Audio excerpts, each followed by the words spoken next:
in just a little bit closer. A little bit closer. Okay. Like you're rapping. This is literally my first time ever using a microphone. Megaphone. Like this, or megaphone, and being in a setting like this right here. Closer. So please be patient with me. Closer. Yeah. Just like this. I thought about what it is I wanted to say for a very long time. And I decided that there were 3 points that I was going to address. Everything else that I needed to say came from personal experience. Having lived here, I wanted to speak from my heart. I didn't want to read something to you. I wanted you to know what it's like for me to be in this body living in this town. Why am I here? Is it worth it? And someone very close to me asked me, would it even make a difference? When I was initially asked to speak here, my first instinct was, is it worth it? I've been in this town for 10 years. My introduction was moving from undergraduate school and the process of applying for graduate school with my young family. I had never heard of Stafford Springs. My husband found this house here, which we would call our forever home. I was excited. It is a Sturbridge Village reproduction from a girl that was born and raised in Alabama. It encompassed country. We're in the middle of the woods and everything that I hold dear. I was in love, and I was about to start a new journey going to graduate school. My husband and I are avid cyclists. Our first ride here, maybe a month or so. He's riding, I'm riding, this is cycling. I'm very competitive. I like to supersede my husband when I can. She does. And someone yelled out the truck at me, "You fucking nigger." That was my introduction to Stafford.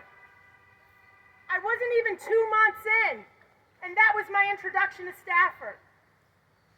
I said to my husband, where did you move me to? Our daughter at the time was in the 8th grade. And I heard once we moved here that there were racist issues that were going on in the high school and other areas. And again, I looked at my husband, which is right over here. Where did you move me to? I'm born and bred in Opelika, Alabama. And I've encountered more racism here than I did born and bred deep in the South. My second experience with my family, again, my daughter is in the 8th grade at the time. A bunch of teenagers and young adults followed us to my home, yelling, "White power." Again, where did you move me to? Was my thought. So I had to sit here and decide, what kind of interaction did I want with Stafford at all? Because it wasn't welcoming me. When I entered graduate school, I wanted to be in the field of working with children. So I decided to be a substitute teacher for the first 2 years of living in Stafford. One of those individuals that yelled out "white power" to me, I had the privilege of looking at him in a classroom, and he didn't know what to do with that. I didn't say anything, but I held his gaze. 4 years ago, June 18th, again, I'm very competitive with my husband. I cycled so much to get in such great strength and endurance that on that ride, he could barely keep up with me. As I'm going, I hear the most belligerent honk I've ever heard, and I felt a tap on the back of my tire. I went head over my handlebars. I cracked my helmet. They cracked 4 of my teeth. I had road rash from the right side of my body. This gap here was missing. I didn't know what happened. I didn't have the wherewithal to get out of the middle of the street. I was dazed. I was confused. I was crying, and I was convinced I was dying.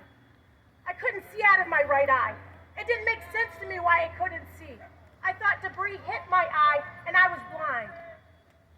Later, I would find out from the car that was following that motorcycle that that person intentionally hit the back of my tire. Again, where that you moved me to. It took me a very long time to decide how I was going to engage with Stafford Springs. Because it was not engaging with me in a way that I would anticipate. I've never had a police record. I've never had a speeding ticket. I'm a law-abiding citizen. In fact, my undergrad is pre-law and political science. Here I am doing all the things I should be doing, but that wasn't my experience. That's not what Stafford was bringing to me. So I thought about it for a very long time, and the direction that I went into was educational psychology. I'm an education consultant. And now, also a co-director of a new school. I started providing services to Stafford for families that could not afford it, free of charge, 1 or 2 families from beginning to end. That's how I started to get my toes wet in Stafford Springs. I became aware that there are a significant amount of people in Stafford did not have what they needed in order to eat and sustain themselves. So my interaction and my thoughts were to provide a pantry next to the police station for many people who probably are not standing here for me today. But I did it anyway.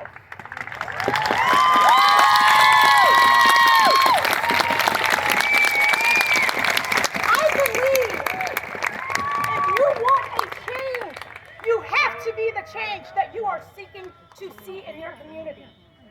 I strongly believe that. So when I was presented with this opportunity to speak today, I had to think about it. My first words were, what is a march going to do?